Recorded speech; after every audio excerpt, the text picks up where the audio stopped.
Okay, today we're going to look at real-world situations in the calculator to solve these problems. Alright, we're going to go over how to use the regression in our calculator again.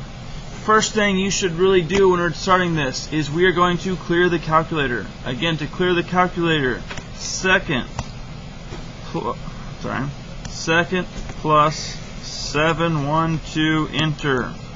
You want to make sure you have all the stuff from other kids cleared out of your calculator.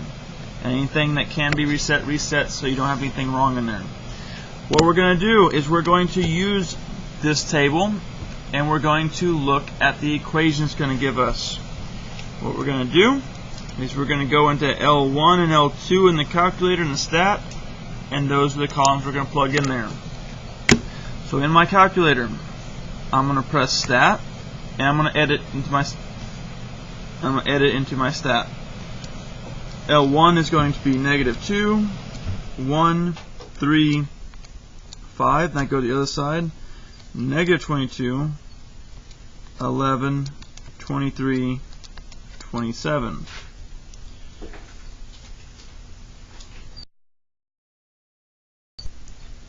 Alright, now that we have this in the calculator, what we're going to do, before we do anything else, I want to do two things. One, I want to remind us how to turn diagnostics on. We're not going to need that, but I like to throw a refresher out there. And two, we're going to look at this on the graph and talk about its shape. So another reminder, diagnostics on, we're going to have to go to the catalog, so blue catalog, and then we go all the way down to D for diagnostics on. Press enter, make sure we get the done, and what that's going to do is tell us how strong our regression is.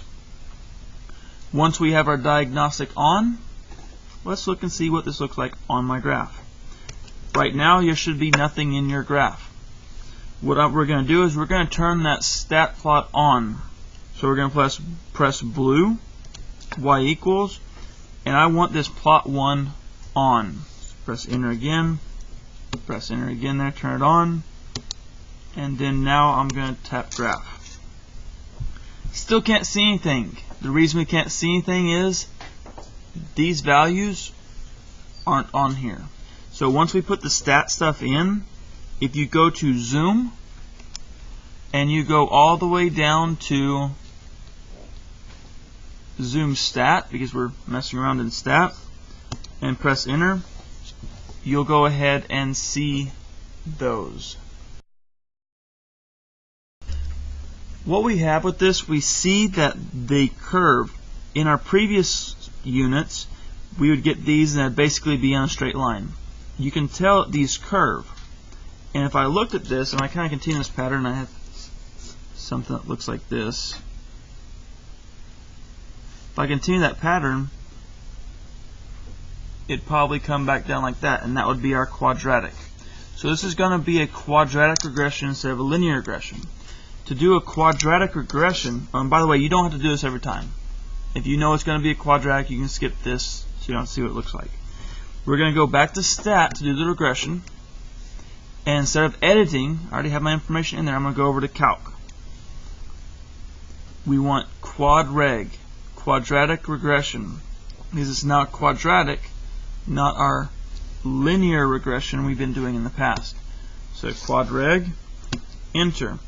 And I would like to add something in here. You don't have to do this part. To me, it makes it easier to plug this in the calculator later on.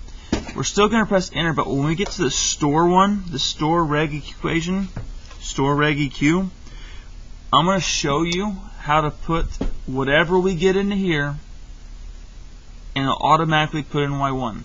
Before we do that, though, I want to do it once without it, and then I'm going to go back and show you how to do that the second time. So we're going to continue to enter, didn't do anything on the screen, and then I got my equation.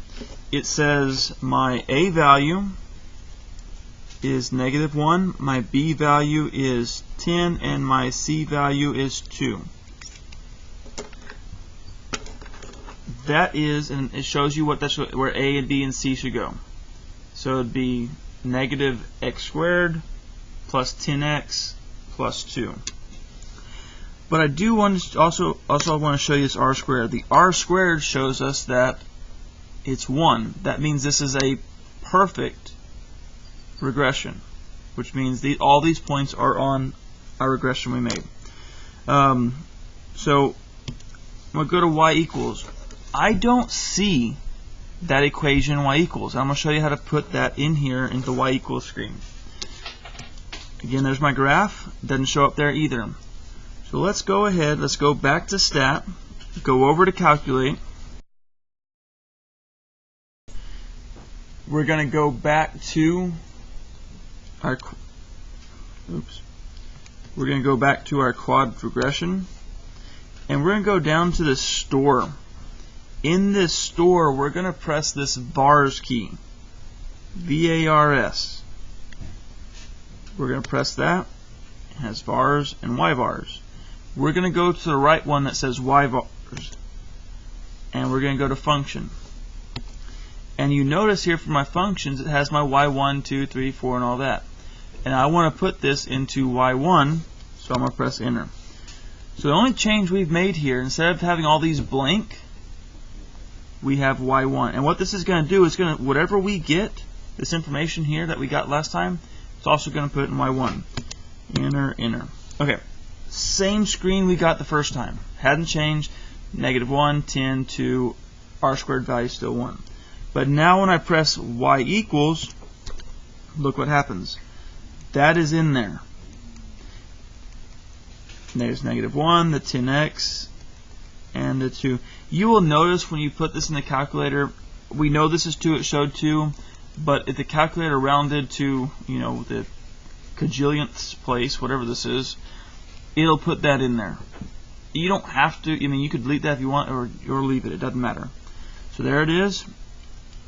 You now have a table, all those values, and you'll find these. There's your -222, there's your 111, your 323, and your 527. The reason they're exactly on there is because your r squared value is 1.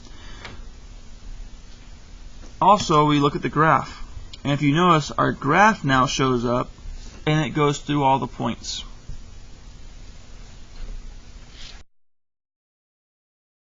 And the last thing I'd like to mention about this, even though we have this in standard form, and this was -x squared plus 10x plus 2, we could write this in in vertex form. We could write this in vertex form.